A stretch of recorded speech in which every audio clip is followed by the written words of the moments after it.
Halo hai, Sobat GP kembali hadir untuk menemani pagi kalian dengan update berita seputar Grand Prix dunia.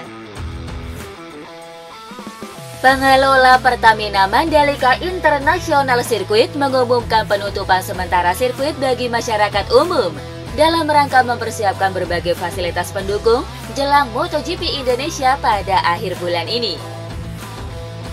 Selama periode penutupan ini, tim teknis dan staf operasional akan melakukan berbagai perbaikan dan peningkatan fasilitas untuk memastikan sirkuit berada dalam kondisi optimal. Persiapan mencakup perbaikan dan peningkatan fasilitas sirkuit seperti lintasan, paddock, dan inner sirkuit, termasuk penambahan atap di tribun Grandstand A. Persiapan di area lintasan pun meliputi pengecatan ulang curbstone seluruh trek sepanjang 4 km di sisi kanan dan 5 km di sisi kiri. Selain itu, ribuan pohon telah ditanam di berbagai area strategis, termasuk median jalan Kuta Keruat dan parkir VIP, serta pemasangan sistem irigasi tetes di area parkir VIP dan inner circuit.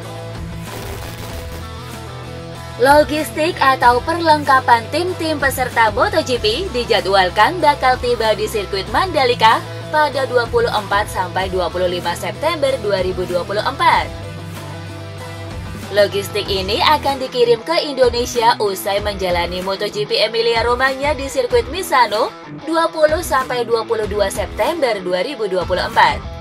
Peralatan dan kelengkapannya ini dibawa ke Indonesia dengan menggunakan 5 pesawat kargo dari Doha, Qatar menuju Bandara Lombok, di mana satu pesawat kargo akan tiba pada 24 September 2024, sementara 4 pesawat kargo lainnya akan tiba pada 25 September 2024. Andrea Dovizioso membicarakan potensinya untuk kembali ke ajang MotoGP sebagai seorang test rider.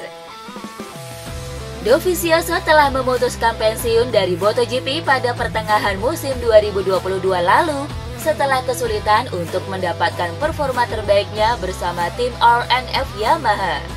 Dan baru-baru ini Dovizioso ikut ambil bagian dalam tes pribadi di Mugello bersama Yamaha untuk menggantikan Cal Crutchlow yang sedang dibekap cedera.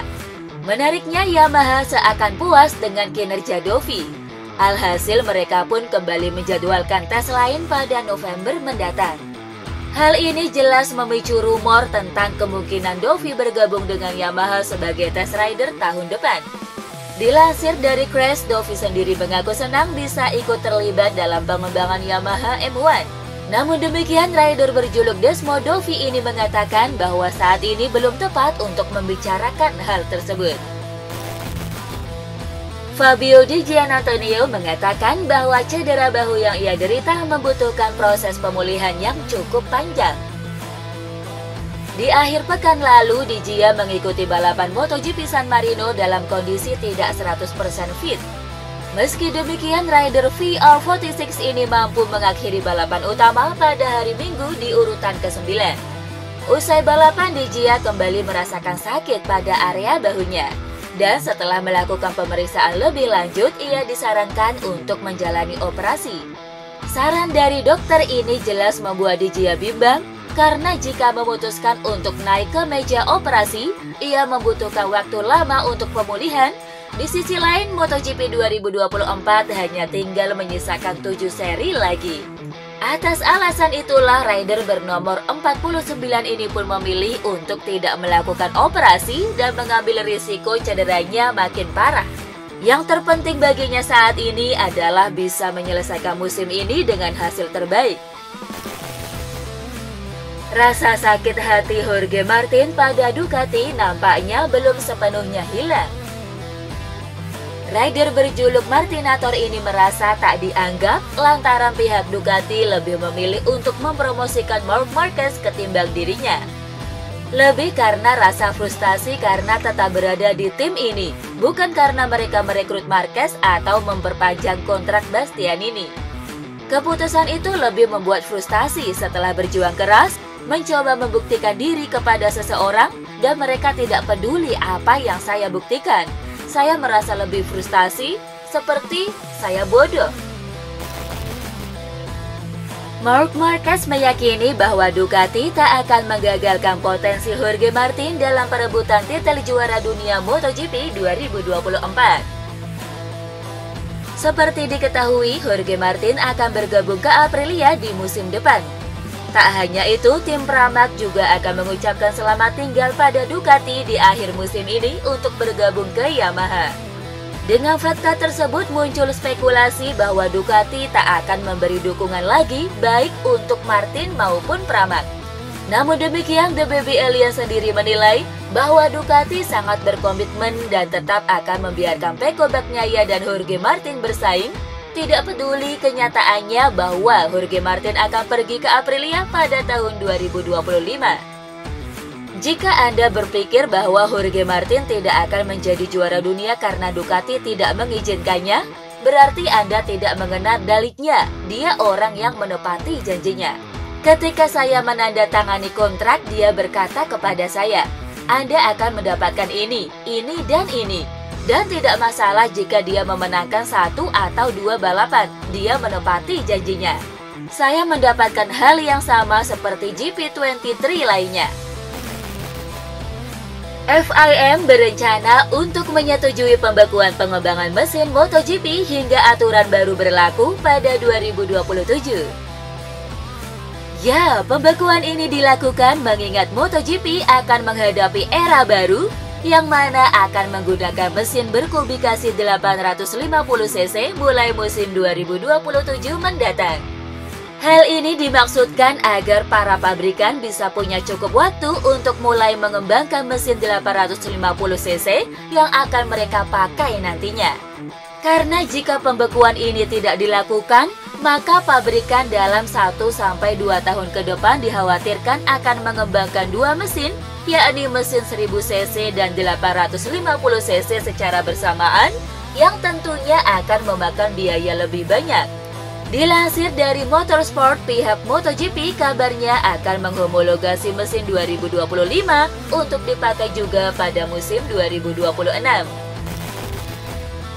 Belakangan ini tersiar kabar di pedok MotoGP bahwa Lewis Hamilton punya keinginan untuk membeli Gresini Racing.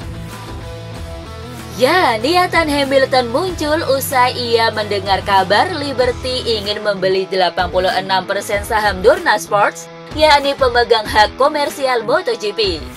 Dilansir dari Crash, CEO Liberty Media Greg Murphy mengonfirmasi bahwa 7 kali juara dunia Formula One, Lewis Hamilton memang tertarik membeli tim MotoGP. Saat kami mengumumkan untuk mengakuisisi MotoGP, kami langsung mendapati orang-orang menelpon dan berkata, aku ingin membeli sebuah tim, termasuk Lewis Hamilton. Mengapa? Karena mereka melihat apa yang terjadi di Formula One dan mereka ingin memantaunya. Toto Wolff mengungkapkan harapannya jelang bergulirnya Formula One GP Azerbaijan 2024 akhir pekan ini. Prinsipal Mercedes AMG itu ingin bisa melihat 2 pembalapnya tampil kompetitif pada pagelaran di sirkuit jalanan Baku. Mercedes sendiri sempat mengejutkan banyak orang dengan meraih 3 kemenangan di GP Austria, GP Inggris, serta GP Belgia. Sayangnya, tren positif itu tidak bisa dipertahankan dengan konsisten oleh Silver Arrow. Pada 2 balapan terakhir di GP Belanda dan GP Italia, mereka kalah kompetitif dibandingkan para rivalnya. Berkaca dari hasil kurang maksimal itu, kini Mercedes bertekad untuk balas dendam di GP Azerbaijan. Kimi Raikkonen tidak terkejut ketika mengetahui banyak driver muda yang sudah berlaga di Formula One. Sebagai mantan pembalap yang memiliki karir panjang di dunia Formula One, Kimi Raikkonen tidak terkejut dengan banyaknya driver muda yang dipromosikan pada musim 2025. Sebut saja ada 2 nama pembalap muda yang bakal naik kelas seperti Oliver Baumann dan Kimi Antonelli. Menanggapi semakin mudahnya driver untuk menembus kompetisi Formula One, Raikkonen mengatakan bahwa era modern sekarang sudah sangat banyak membantu.